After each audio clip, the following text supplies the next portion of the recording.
तो 2024 का घमासान शुरू हो चुका है। बीजेपी मिशन 80 को पूरा करने के लिए अपनी रणनीति तेज कर रही है। खबर है कि 2019 में हारी हुई कुल 16 सीटों के साथ बीजेपी मैनपुरी और रायबरेली के लिए खास प्लानिंग कर रही है। अखिलेश और डिंपल को घेरने के लिए मैनपुरी में कार्यकर्ताओं की एक बड़ी फौज उतारने की तैयारी में है। मैनपुरी रायबरेली में बीजेपी ने मास्टर प्लान बनाया है। मैनपुरी के चक्रव्यूह में डिंपल अखिलेश को बीजेपी घेरने की तैयारी कर रही है, तो वहीं अखिलेश जहां जहां हारे हैं वो सीटें गठबंधन को देने वाले हैं। तो वहीं रायबरेली की सीट पर भी योगी सेना की ललकार है। क्या 2024 में सोनिया गांधी बचा पाएंगी किला? इसी पर होगी महाबहस, लेकिन पहले ये रिपोर्ट।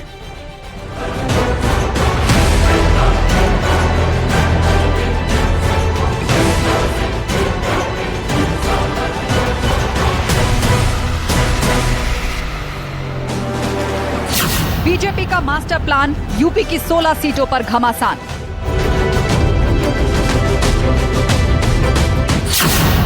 मैनपुरी के चक्रव्यूह में डिंपल अखिलेश को घेरेगी बीजेपी। अखिलेश डिंपल को कैसे घेरेंगे मैनपुरी में, और सोनिया गांधी रायबरेली में, इनको कैसे घेरने की प्लानिंग है? नहीं, मैंने कहा फौज उतारने की हमारे पास हर बूथ पर कार्यकर्ता है। हमारा संगठन नीचे तक है, हर गांव तक हमारा संगठन है, और हमारे कार्यकर्ता अपने कामों को लेकर, अपने सरकार के काम, अपने संगठन के काम, रचनात्मक काम, सेवा के काम को लेकर लगातार जनता के बीच में। ये प्रश्न आपको उन लोगों से पूछना चाहिए जो क्षेत्र में आते नहीं, जाते नहीं, जनता से उनका संपर्क नहीं, संवाद नहीं, और जब चुनाव आएगा तो गठबंधन की बात करेंगे, जनता का मुद्दों से ध्यान हटकाने की बात करेंगे। हमारे लिए हमारी सरकार के काम और हमारे संगठन के अखिलेश जहां जहां हारे वहां वहां गठबंधन के सहारे। अब भारतीय जनता पार्टी क्या किसी को घेरेगी? उत्तर प्रदेश की जनता जो महंगाई, बेरोजगारी से परेशान होके पूरी भारतीय जनता पार्टी को उसने चारों तरफ से घेर लिया है। जिस तरह से घोसी में भारतीय जनता पार्टी को पटक दिया और बुरी तरह से हराया, ऐसे ही यही उत्तर प्रदेश की जनता अब 2024 में भी भारतीय जनता पार्टी को बुरी तरह से हरा के सत्ता से बाहर कर दिया। योगी सेना से सोनिया की रायबरेली बचा पाएगी कांग्रेस? भारतीय जनता पार्टी के लोग सोच सोच करके जो इंडिया के गठबंधन को और इंडिया गठबंधन की मजबूत सीटों को हराने की सोच रहे हैं, लेकिन जनता तो पूरी भारतीय जनता पार्टी को पूरे देश में, पूरे प्रदेश में हराने का मन बना चुकी है। इंडिया गठबंधन जनता के नेतृत्व में चल रहा है। वाराणसी सीट भी नरेंद्र मोदी जी हार रहे हैं। बीजेपी की ललकार, मैनपुरी रायबरेली में आर पार।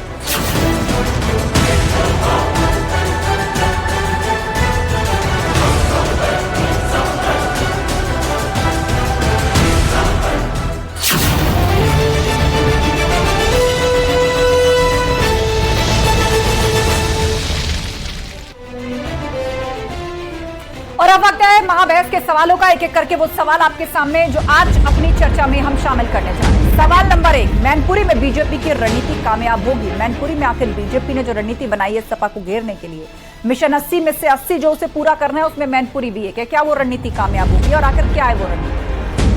सवाल नंबर 2, योगी सेना के सामने बच पाएगी रायबरेली? अब इसी फेहरिस्त में मैनपुरी के बाद नंबर रायबरेली का भी आता है, जो कि सोनिया गांधी की कॉन्स्टिट्यूएंसी है। वहां पर भी बीजेपी अपनी एक सेना उतारने जा रही है।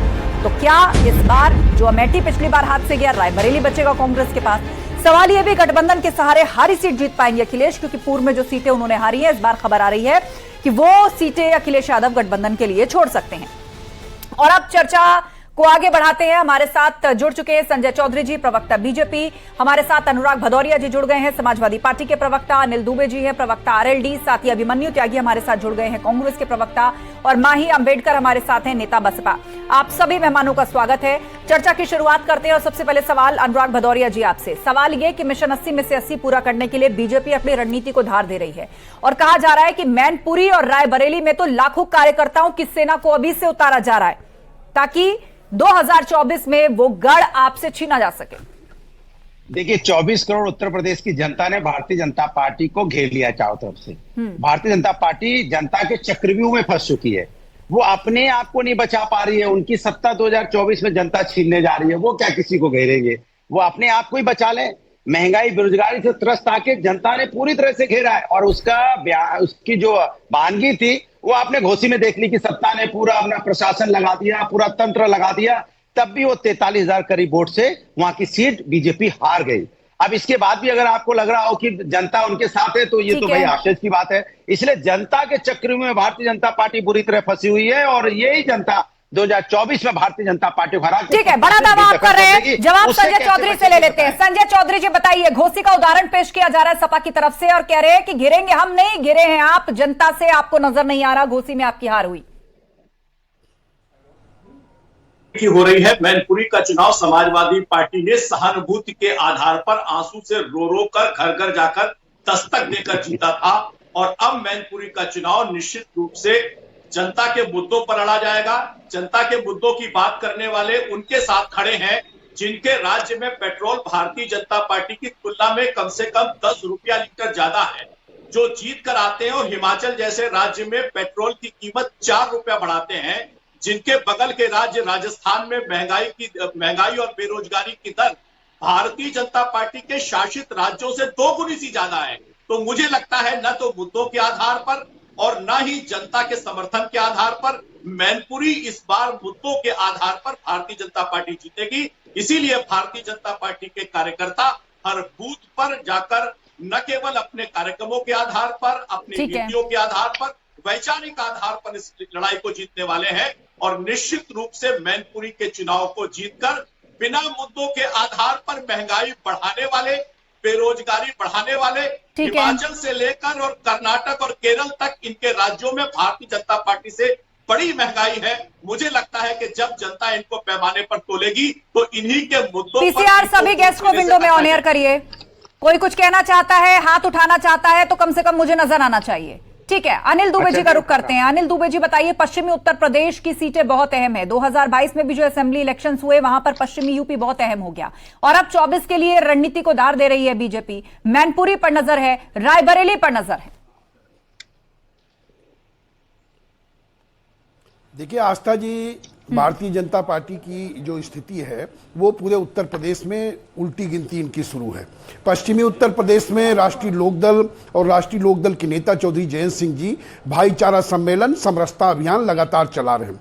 पश्चिमी उत्तर प्रदेश के 1600 गांवों में वो लगातार जा रहे हैं और जब जिन गांवों में भी वो जा रहे हैं उनका जिस तरह उनका भीड़ स्वागत कर रही है, जिस तरह लोग उनकी सभाओं में आ रहे हैं, उससे भारतीय जनता पार्टी में घबराहट है।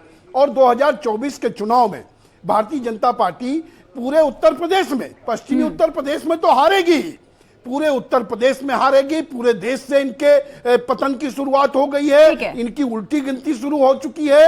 अब ये कुछ भी कर लें, इनके लोग जहां भी जा रहे हैं, इनके मिनिस्टर जा रहे हैं, संजय चौधरी से इसका जवाब लेंगे। ये दावा आप कर रहे हैं, ये दावा आप कर रहे हैं अनिल दुबे जी, लेकिन उससे पहले अभिमन्यु त्यागी जी भी हमारे बीच में है, कांग्रेस के प्रवक्ता। अभिमन्यु जी बताइए, पहले मैनपुरी और अब रायबरेली, उसके लिए भी बीजेपी की यही प्लानिंग है। और आपको याद भी होगा कि अमेठी जीतने के बाद से स्मृति ईरानी जो कि केंद्रीय मंत्री, अमेठी से सांसद भी हैं, उनके रायबरेली के दौरे भी होते रहे हैं और अभी से लाखों कार्यकर्ताओं की सेना रायबरेली में भी उतार रही बीजेपी। आस्था जी, तो जब वो लाखों कार्यकर्ता आपके कहे मुताबिक जब जनता के बीच में जाएंगे और जनता पूछेगी कि 350 का सिलेंडर कैसे 1000 रुपए में है, 35 रुपए का जो पेट्रोल का वादा किया था क्यों वो 100 रुपए में है, गन्ना किसानों का बकाया क्यों नहीं मिला, किसानों की सिंचाई की जो बिजली मुफ्त की बात थी वो क्यों पैसा लिया जा रहा है, अग्निवीरों की भर्ती जो परमानेंट नौकरी की बात थी फौज में, सुबह 4 बजे मेरे गांव का नौजवान दौड़ लगाता है। अब अग्निवीर की जो लॉलीपॉप इन्होंने हाथ में, छोटे व्यापारी इनके ताले बंद हो गए हैं दुकानों पे, वो सब जब इन्हें दौड़ाएंगे तो लाखों कार्यकर्ता ऐसे भी हो सकता है, क्योंकि वो भी किसान परिवार से, उत्तर प्रदेश का 80% किसान परिवार के लोग हैं, तो ऐसा भी हो सकता है वो लाखों कार्यकर्ता जनता के साथ मिलकर रिवोल्ट ना कर जाएं। संजय चौधरी, बुरा हाल होने वाला है। इंडिया अलायंस के साथ जनता खड़ी हुई है। ठीक है अभिमन्यु जी, बात रखी आपने। आपका कहना है कि वो कार्यकर्ता ही कहीं पार्टी से बगावत ना कर दे, क्योंकि वो भी महंगाई से परेशान है, बेरोजगारी से परेशान है, ये कहना है आपका। संजय चौधरी जी, देखिए, बात अगर रायबरेली की हो तो रायबरेली के अंदर सोनिया गांधी जी जो रायबरेली की रिप्रेजेंटेटिव हैं, वो चुनाव जीतने के बाद 5 साल हो रहा है, एक भी बार अपनी संसदीय क्षेत्र में नहीं गई हैं। इसका मतलब है अरे कि मोदी जी क्या रायबरेली करने की जाते हैं, आप जनता से बताइए। आंख मिलाने की वहाँ गंगा उनकी सफाई की बात नहीं कर रहे है। हैं बनारस क्यों? में संजय क्योंकि ये चौधरी वही जी, कांग्रेस है 32 जो नाले आज भी अपने गंगा जी राज्यों में में गिर रहे महंगाई हैं। बढ़ाती है। ये वही कांग्रेस है जो अपने अपने राज्यों में बेरोजगारी बढ़ाती है। ये वही अरे पूरे कांग्रेस देश है भर की बात जिनके कीजिए यहाँ ना, महिला पूरे देश भर की जवाब बात सुन कीजिए। लीजिए। 50% घटनाएं नौजवान हैं। बेरोजगार मुझे है। लगता है कि जनता के मुद्दे पर पूरी की पूरी कांग्रेस मुद्दा विहीन होगी। ठीक है। और इस चुनाव में चाहे अरे मैनपुरी मुद्दा हो तो जनता चाहे के पास रायबरेली इतना है, हो, महंगा ठीक है, अनुराग जी भी कुछ कहना चाहते हैं, उसके बाद फिर से जवाब संजय चौधरी जी आपसे लेंगे। बोले अनुराग जी। मुझे तो इस बात की चिंता है, एक दिन संजय चौधरी ना इनके प्रवक्ता बोलते बोलते बोले लग जाए बहुत हुआ यार, परेशान हो गए, इतनी महंगाई कहां से झेल पाएंगे, रोज रोज जाके टीवी में यही बगावत कर देंगे, कहेंगे नहीं हमें बीजेपी के लिए बोलना हो गया बहुत, मेरे घर वाले परेशान, हमारे लोग परेशान, गांव में लोग परेशान है, चारों तरफ महंगाई की मार पड़ी हुई, किसान यहाँ परेशान हो गया और मैं रोज जाके टीवी में डिबेट करूंगा बीजेपी के लिए, नहीं करूंगा। एक दिन कहो यही ना बोलने लगे। कार्यकर्ता तो छोड़ो, कार्यकर्ता तो विद्रोह कर ही चुका है इनका, अगर विद्रोह नहीं करता तो घोसी में ये 43,000 वोट तो थोड़ी हारते। इनका पूरा संजय चौधरी जी बीजेपी का विद्रोह पूरे कर चुका है, स्क्रिप्ट तो एक लिखते हुए लाख डायलॉग कार्यकर्ता अनुराग इन्हीं को भदौरिया जी ने और जो एक्टिंग में करके कार्यकर्ता को दिखा दिया। उतारेंगे वही कार्यकर्ता इनको हरा देगा, क्योंकि कार्यकर्ता भी इनका विद्रोह कर चुका है, वो भी महंगाई बेरोजगारी से परेशान है, शायद ये भूल गए, लेकिन यही विद्रोह नहीं है। मैं अभी डीजल पेट्रोल सब उत्तर प्रदेश से जब यहाँ शिक्षा सबके लिए महंगी हो चुकी है, पूरी चरमरा चुकी है, उत्तर प्रदेश में पेट्रोल हो चुका है, में 10 रुपया युवा बेचारे डिग्री लिए घूम रहे हैं, उनको रोजगार नहीं है। अरे आपके बच्चे आपको बोलेंगे संजय जी क्या बोलते रहते टीवी में, पापा क्या जाके आप टीवी में बोलते हो, जवाब सुन लीजिए अनुराग जी। अरे आपके बच्चे आपका विरोध कर देंगे, आपके भतीजे आपका विरोध कर देंगे, अरे आप मामा जी कहेंगे मामा रोज टीवी में चले जाओ, बेकार की बात करने के लिए हम लोग यहाँ परेशान है। एक एक करके बोलिए आप लोग, एक एक करके। डिफेंड करते हो। अभिमन्यु जी भी अपनी बात रखना चाह रहे हैं। अनुराग जी 10 सेकंड बात सुन लीजिए उनकी। अनुराग जी 10 सेकंड बात सुन लीजिए, उसके बाद अभिमन्यु त्यागी जी बोले। संजय चौधरी जी देखिए, मुझे लगता है मैं कल ही राजस्थान से लौटा हूं। आप उत्तर प्रदेश से राजस्थान में घुसेंगी तो वहां बहुत बड़े बड़े होर्डिंग्स लगे रहते हैं पेट्रोल पंप के आगे कि उत्तर प्रदेश में पेट्रोल भरा लीजिए, राजस्थान में घुसने अच्छा, पर उत्तर प्रदेश में क्या भाव है? 10 रुपया महंगा मिलता है। क्या भाव है तो उत्तर आप प्रदेश बताइए, में? महंगाई कहाँ जाता है? उत्तर प्रदेश में क्या भाव और कांग्रेस कहाँ जीत कर आती अरे है? उत्तर प्रदेश वहाँ में क्या भाव है संजय जी? हिमाचल प्रदेश में भी 4 रुपया पेट्रोल का अरे बढ़ाती है। उत्तर प्रदेश में क्या सबसे ज्यादा भाव महंगाई है? आराम से पूछ लीजिएगा, एक बार बात पूरी होने दीजिए उनकी। उत्तर प्रदेश में क्या भाव है संजय जी, बता दो ना क्या भाव डीजल पेट्रोल है? समाजवादी पार्टी अरे संजय जी डीजल पेट्रोल उत्तर प्रदेश में क्या भाव है? गन्ना के किसानों का भुगतान हो या अरे क्या भाव डीजल पेट्रोल है उत्तर प्रदेश में, बताइए ना, काहे को आप नहीं बता रहे हैं? शर्म आ रही है, लग रहा है शर्म आ रही है बताने में। डीजल पेट्रोल उत्तर प्रदेश में क्या भाव है संजय जी बता दीजिए, पूरा उत्तर प्रदेश देख रहा है, सुन रहा है। क्या आपको यही नहीं मालूम है कि डीजल पेट्रोल की भाव क्या है उत्तर प्रदेश के अंदर में? फिर क्या उत्तर प्रदेश की जनता की बात करेंगे जब आपको डीजल पेट्रोल का भाव नहीं पता है? दाल क्या भाव बिक रही बता दीजिए, चावल क्या भाव बिक रहा बता दीजिए, तेल क्या भाव है बता दीजिए जरा, मालूम है आपको? अरहर की बात क्या भाव बिक रही है? ठीक है, आप दोनों आपस में मत उलझिए। देखिए एक एक करके सवाल पूछिए, एक दूसरे से आप जवाब चाहते हैं, कमेंट चाहते हैं, चुनावी मौसम है, मुझे पता है आरोप प्रत्यारोप होगा, लेकिन एटलीस्ट इतना स्पेस रखिए कि एक दूसरे की आवाज तो साफ जाने दीजिए। ठीक है, देखे रहिएगा, अभिमन्यु त्यागी जी कहाँ झूठ बोलने जाते हो टीवी पे? ठीक है, हमें तो यही लग रहा है कि आपको घर वाले कहेंगे कि संजय जी अनुराग जी शांत हो जाइए। अभिमन्यु त्यागी जी बोले। संजय जी शांत हो जाइए, आप शांत हो जाइए, मैं फिर सवाल लेकर आऊंगी आपके पास। बोलिए अभिमन्यु त्यागी जी। देखिए जी आस्था जी, पहली बात तो मैं ये कहना चाहता हूँ, जैसे पुराने राजा महाराजाओं के दौर में मुर्गे लड़ाए जाते थे, तो भाजपा ने अपने प्रवक्ता जी से कहा होगा ऐसा माहौल बना दो कि आपको डिबेट देखते हुए लोगों को लगे कि आपस में मुर्गे लड़ रहे हैं, तो कृपया करके एक शालीनता रहनी चाहिए। मैं ये कहना चाहता हूँ, बहुत ज्यादा शोर मचाने से हकीकत नहीं बदली जा सकती। सबसे ज्यादा शोर तो अभिमन्यु त्यागी जी आपके सहयोगी दल की तरफ से मच रहा है। कम कोई नहीं है, कम कोई नहीं है, लेकिन क्योंकि आप बाकी विंडो नहीं देख पा रहे होंगे, इसलिए मैं आपकी जानकारी के लिए बता दूं। और मैं तो सबसे यही अनुरोध कर सकती हूँ कि आप लोग अपनी अपनी बारी पर मुद्दा जो है वो रोटी का मुद्दा है। असल मुद्दा है 2 करोड़ रोजगार की बात थी, अब 20 करोड़ रोजगार कहाँ है? 350 रुपए का पेट्रोल देने की बात थी, इनसे पूछा जाए, माफ कीजिए 35 रुपए पेट्रोल देने की बात थी, 350 के सिलेंडर की बात थी, मुफ्त सिंचाई की बात थी, इनसे पूछा जाए कहाँ है वो वादे? अरे अपना वादा 2014 का ही कर दो पूरा, इतनी बेशर्मी मत दिखाओ आप। नौजवानों को रोजगार की जगह क्या दे रहे हैं? अग्निवीर दे रहे हैं। ठीक है आप संजय चौधरी जी, हमें रोजगार दिया जाए, आप पेपर लीक करा बोलिए देते संजय हैं। जी, जवाब दीजिए। आप कांग्रेस के बताइए मित्र, सिलेंडर 1000 रुपए का क्यों है? कांग्रेस के मित्र, आप बताइए कि आपका खाद जवाब की दो। सोसाइटी आप इस अभिमन्यु जी, जो सवाल आपने उठाए हैं अभिमन्यु जी, उसका जवाब दे रहे हैं संजय चौधरी जी बीजेपी से। बोलिए संजय जी। व्यापारी क्यों सुनो। परेशान है? छोटे व्यापारी सुनो, की क्यों कमर अभिमन्यु टूट सुनो गई है? आप भाई, बताइए, अरे ऋण सुनो। लगातार बढ़ता क्यों जा रहा है? अभिमन्यु जी, अभी थोड़ी देर पहले आप भी कह रहे थे लगातार आप मुर्गे लड़ाने इस जैसी कहावत का इस्तेमाल कर रहे थे। आपने सवाल पूछा, अब उसका जवाब ले लीजिए संजय चौधरी जी, 20 सेकंड, उसके बाद अनिल दुबे। जवाब तो हो जाए, बीच में बोलने लगे, या तो आप इन्हें चुप करती। नहीं, मैंने आपसे कहा कि एक एक करके आपने कई सारे सवाल उठाए, एक एक सवाल, एक एक जवाब, एक एक सवाल और एक एक जवाब लेते चलते हैं, वरना आप कम से कम देखिए जब बोले आपने आदमी, क्या पूछा तो आप है क्यों वो भी क्या क्लियर कीजिए? नहीं देखिए, होगा और आज तक जवाब मुझे किस बहस बात नहीं का करनी चाहिए है। वो भी लेकिन गोलमोल हो कायदा जाएगा। है, बोलिए संजय जी। जब हम बोल रहे हैं तो इन्हें चुप कीजिए। संजय जी जवाब दीजिए। अभिमन्यु जी, एक मिनट रुकिए आप, मैं तो कह रहा जवाब हूं, लीजिए पहले। आप भारतीय जनता पार्टी के राज्यों में पेट्रोल का रेट और कांग्रेस के समर्थित और कांग्रेस के राज्यों में पेट्रोल का रेट अभी चेक कर लीजिए। आप एक और चीज चेक कीजिए कि आप जब हिमाचल में जीते तो आपने जनता को महंगाई का तोहफा दिया। ठीक है। 4 रुपया लीटर डीजल और पेट्रोल पर रेट बढ़ाया। और भारतीय जनता पार्टी जब रेट कम करती है, 10 रुपया रेट कम करती है, तो आप रेट कम करने के बजाय रेट को बढ़ाते हैं हिमाचल में जीत के। ये आपकी शर्म के साथ, बेशर्मी के साथ ये बात कहते हैं कि आप महंगाई को कम करेंगे। आपके राज्यों में, जो भी आपके शासित राज्यों में, वहां महंगाई आप लोग बढ़ा रहे हैं। ठीक जब है। देश का केंद्रीय नेतृत्व महंगाई कम करता है तो आप उसके ठीक है साथ संजय क्यों जी, नहीं करते? आपने एक फैक्ट रखा, अभिमन्यु जी उसका जवाब देना चाहते हैं, लेकिन उससे पहले अनुराग जी हाथ उठा रहे हैं। बोलिए अनुराग जी, उसके बाद अभिमन्यु जी से जवाब लेंगे। आपकी बात मैंने मान ली, हिमाचल में महंगाई ज्यादा है और प्रदेशों में ज्यादा है, तो प्रभु आप तो उत्तर प्रदेश में रह रहे हैं ना, यहाँ तो कम कर दो ना। यहाँ काहे के लिए आपने महंगाई बढ़ा रखी है? पेट्रोल भी डीजल कर पेट्रोल दिया, क्या रसोई भाव गैस है, पे भी बता कम कर नहीं पा दिया। रहे हैं।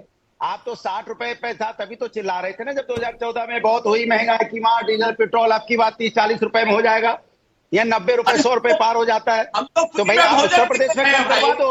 अगर इतना ही है तो उत्तर प्रदेश से क्यों महंगाई की मार हम आप झेल रहे हैं? माने आप इसलिए उत्तर प्रदेश में महंगाई ज्यादा क्यों हुई? क्योंकि दूसरे प्रदेशों में है, इसलिए हमने महंगाई ज्यादा कर दी है। इसलिए यहाँ पे तेल 200 रुपए किलो भाव में बिकेगा क्या?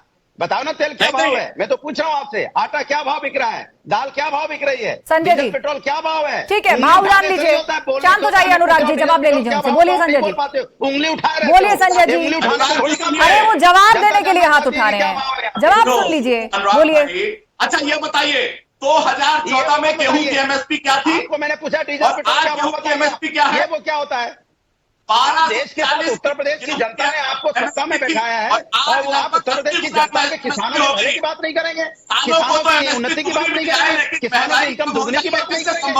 आप चले जाते हो हिमाचल प्रदेश और राजस्थान, अरे उत्तर प्रदेश के लोग उत्तर प्रदेश में महंगाई की नहीं है, बताइए आप। उत्तर प्रदेश की जनता परेशान है और आप बात करते हैं राजस्थान की, हिमाचल की। कमाल के आप व्यक्ति हैं भाई, उत्तर प्रदेश की चैनल में बैठे। देखिए इस तरह से डिबेट नहीं होगी, एक वक्त में आप सभी लोग लगातार बोल रहे हैं, मुझे आप सब लोगों को रोकना होगा। उत्तर प्रदेश के बारे में संयम, कमाल की भाई, संयम बनाए रखिए आप लोग। हम आपको उत्तर प्रदेश Have की बात कर रहे हैं patience। कि उत्तर प्रदेश में क्या भाव बिक रहा है, अनिल दुबे जी, कि नहीं है। ठीक है अनुराग जी, आपने उनसे पूछा, जो आपने पूछा वैसा ही जवाब उन्होंने पलट कर दे दिया। विषय पर आप लोग अब भी बोलने को तैयार नहीं है। अनिल दुबे जी,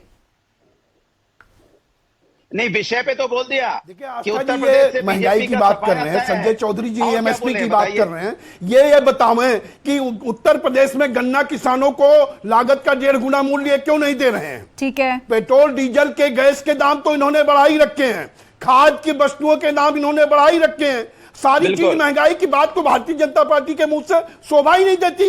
ये महंगाई पर चर्चा कर रहे हैं। ये बतावें कि किसानों की आमदनी 2 गुनी हो गई। ये बतावें कि गन्ना किसानों की लागत 300 रुपए आ रही है, लागत का 1.5 गुना मूल्य कब देंगे? चलिए ये सवाल आपने पूछा, अब आप शांत हो जाइए। मेरी रिक्वेस्ट मानिए, अब आप शांत हो जाइए। देखिए एक साथ आप लोग भाषण की तरह ना सवालों की बारिश कर देते हैं और फिर एक ही वक्त में सब बोल पड़ते हैं। आपने गन्ना किसानों का मुद्दा उठाया, कब उनका बकाया पेमेंट वापस होगा, समर्थन मूल्य को लेकर सवाल पूछा। मैं ये दोनों बातें संजय चौधरी के पास लिए चल रही हूँ। बोले संजय चौधरी जी, पश्चिमी उत्तर प्रदेश क्या पूरे यूपी के किसानों के लिए बड़ा मुद्दा है और जहां तक मेरी जानकारी है विधानसभा चुनाव से ही ये मांग उठ रही है विपक्षी दलों की तरफ से कि उनका बकाया पेमेंट कब होगा। क्या जानकारी सरकार की तरफ से आप देंगे? यहां बोलिए। आस्था जी, आज उत्तर प्रदेश में 7 दिन के अंदर गन्ने के किसानों के मूल्य का भुगतान उनके खाते में हो रहा है। मैंने सवाल पूछा था कि 2014 में गेहूं की एमएसपी क्या थी और आज गेहूं की एमएसपी क्या है। ये जो तीनों घमंडिया गठबंधन के लोग बैठे हैं ना। अच्छा, तो आप क्या है घमंडिया? आप इंडिया के लिए घमंडिया यूज कर रहे हैं, बताइए। एक-एक करके बोलिए आप लोग। लागत का 1.5 गुना मूल्य आप करेंगे। सवाल तो आपके गन्ने पर है, आप गन्ने के बकाये पर बात करिए। किसान परेशान है, आप उनकी बात क्यों नहीं करते? आप सुन लीजिए, वो किसानों पर ही जवाब दे रहे हैं। आप काउंटर करना चाहते हैं, कम से कम सुन तो लीजिए उन्होंने बोला क्या। मैं अलग से समय दे दूंगी काउंटर। बात हो रही है कि आप परेशान है, उत्तर प्रदेश की जनता को राहत कब मिलेगी महंगाई से, उसमें बताइए ना। ठीक है, चलिए आप सभी शांत हो जाइए, सभी शांत हो जाइए।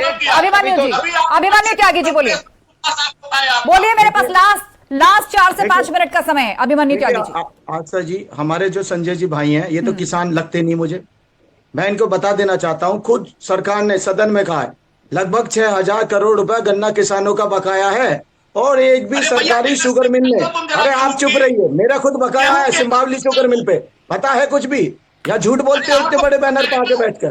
झूठ बोलते हो, शर्म नहीं आती क्या आपको? इतनी बड़ी बात कर रहे हो आप यहाँ बैठकर।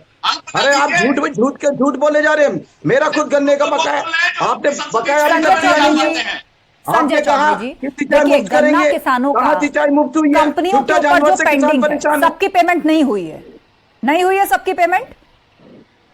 सरकार कह रही है ना कि हम बकाया क्लियर करेंगे, करवाएंगे, समय अवधि है उसके लिए। बस यही सवाल है, इसका जानकारी दीजिए। आप गन्ना का बकाया पेमेंट का जवाब गेहूं के समर्थन मूल्य से कैसे देंगे? अलग से पूछ लीजिए उसको, लेकिन गन्ने की बात गन्ने से करिए ना आप, बोलिए। देखिए, केवल 2 चीनी मिल है जो भुगतान नहीं कर पाई। आज पहली बार उत्तर प्रदेश में हो रहा है कि 7 दिन के अंदर भुगतान हो रहा है और बसपा और सपा के समय के बकाये पेमेंट का भी भुगतान। गन्ने का बकाया शुगर मिल कब बंद होती है संजय जी? आपको खाली बोलने आए, जानकारी है कुछ? कार्रवाई हो गई, जानकारी है कुछ? बीजेपी 6,000 करोड़ रुपए बिना जानकारी की आप बात कर रहे हैं। कुछ सरकार मान रही है कि गन्ने का बकाया अभी नहीं दिया गया है। आपने कहा था कि हम 14 दिन जवाब सुन लीजिए उनका, जवाब सुन लीजिए। कौन सी मिले? अच्छा बताइए कितनी मिले अभी? 1 मिनट चालू है, जरा बताइए। 1 मिनट, संजय चौधरी जी जवाब दीजिए। जिनका बकाया है वो कब तक क्लियर होगा? संजय जी नहीं, इस तरह कोई यहाँ पर कोई सरप्राइज टेस्ट यहाँ पर नहीं हो रहा है, कोई जनरल नॉलेज का टेस्ट नहीं हो रहा है। आम आदमी जिसका बकाया है वो ये जानना चाहता है कि जो रह गया है वो कब मिलेगा। संजय जी बस एक लाइन में ये बता दीजिए। मालूम नहीं है कि शुगर मिल कहाँ पे है, कितनी शुगर मिल है, कितना किसानों का यहाँ बकाया है, क्या परेशानी है लोगों को उत्तर प्रदेश की, उसका मालूम नहीं है। राजस्थान का मालूम है इनको, हिमाचल का। तो हिमाचल में जाइए, फिर कहा उत्तर प्रदेश के चैनल पे बोल रहे हो आप। जब उत्तर प्रदेश के बारे में आप अच्छा बताइए बाराबंकी किधर है? अनुराग जी विषय को भटकाइए मत, विषय को भटकाइए मत। 2024 की यहाँ पर बात चल रही है, ठीक है? आप सभी लोग शांत हो जाइए। मेरा सवाल सुनिए, आप सभी लोग शांत हो जाइए। विषय को विषय पर रहने दीजिए, उसको भटकाइए मत। अनुराग जी, समाजवादी पार्टी ने पूर्व के चुनाव में जो सीटें हारी थी, अब खबर आ रही है कि उसको आप गठबंधन के लिए छोड़ सकते हैं।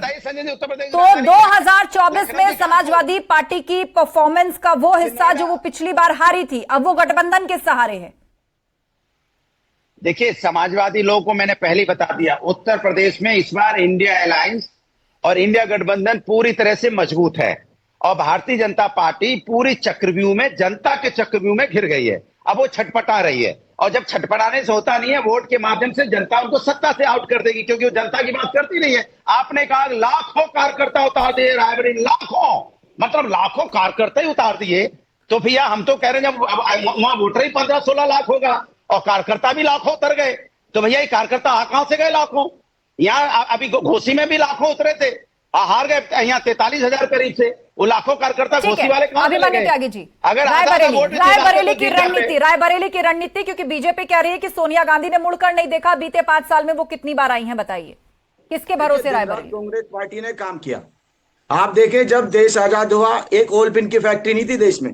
आप रायबरेली का किसी भी गांव में चल जाए, चाहे CSC PSC का निर्माण हो, गांव में अस्पताल पहुंचाने का काम हो उत्तर प्रदेश में, आखिरी पावर प्रोजेक्ट हो वो भी कांग्रेस पार्टी की देन है। आखिरी अस्पताल गांव में 1 रुपए का पर्चा बनने लगा, मुफ्त दवाई देने का काम, डॉक्टर को पहुंचाने का काम कांग्रेस पार्टी का है। इन्होंने ठीक है। अपनी तरफ से क्या किया? चलिए पूछ चाहे- लेते हैं, लास्ट 30 सेकंड है मेरे पास। संजय चौधरी जी विश्वविद्यालय बताइए, खोलने पूछ की रहे हैं बात कि हो, आपने आज अपनी प्राइवेट अपनी तरफ से की क्या कितनी किया, महंगी क्योंकि पढ़ाई जनता है। तो काम आपने की क्या कसौटी पर किया? कसती आप है। उसके बोलिए बारे में संजय बताइए। चौधरी जी। देखिए, जनता उसे चुनती है जो जनता के हित का काम करते हैं। रायबरेली के अंदर लखनऊ की कांग्रेस राजधानी के बता बनाए दीजिए, हुए क्या अस्पताल काम में किया? हिंदू आज मुसलमान इलाज भाई, नहीं अरे मिल रहा है। साहब, वहां आप लोगों लखनऊ की को उत्तर मौत प्रदेश मिल की रही है राजधानी बता और दीजिए क्या है? इसलिए मौत देने वाले अस्पताल काम अरे किया कांग्रेस है भैया, के आपने फंड उत्तर क्या? प्रदेश की है। राजधानी मोदी जी क्या कहना है? चाहते हैं बनारस। चलिए मोदी जी बनारस ठीक की है, एक कहना बार फिर चाहते से हैं। आप लोग आपसी बात विवाद में फंस गए, लेकिन पहले- जनता सुप्रीम है। 2024 में जनता ही तय करेगी, लेकिन मौजूदा वक्त में सभी पार्टियां अपनी अपनी रणनीति को धार देने में लगी। आप सभी मेहमानों का शुक्रिया इस चर्चा में शामिल होने के लिए। तो बीजेपी 2024 के लिए जिस मिशन 80 को लेकर चल रही है, उसमें रायबरेली और मैनपुरी समेत वो तमाम सीटें भी शामिल है जहां पर कहा जाता है कि किसी एक क्षत्रप का या किसी पार्टी का वर्चस्व रहा है, या वो उसकी परंपरागत सीट के नाम से जानी जाती है। 2024 के चुनाव में लगभग 1 साल का वक्त बचा है, कुछ महीने कम, लेकिन अभी से ही मैनपुरी और रायबरेली जैसी संसदीय क्षेत्रों में बीजेपी अपने कार्यकर्ताओं की सेना उतार रही है, ताकि ग्राउंड पर जाकर समझा जा सके जनता का मिजाज क्या है, क्या काम हुआ है और क्या काम करना बाकी है। महाबहस में इतना ही। खबरें लगातार जारी हैं, आप बने रहिए हमारे साथ। नमस्कार।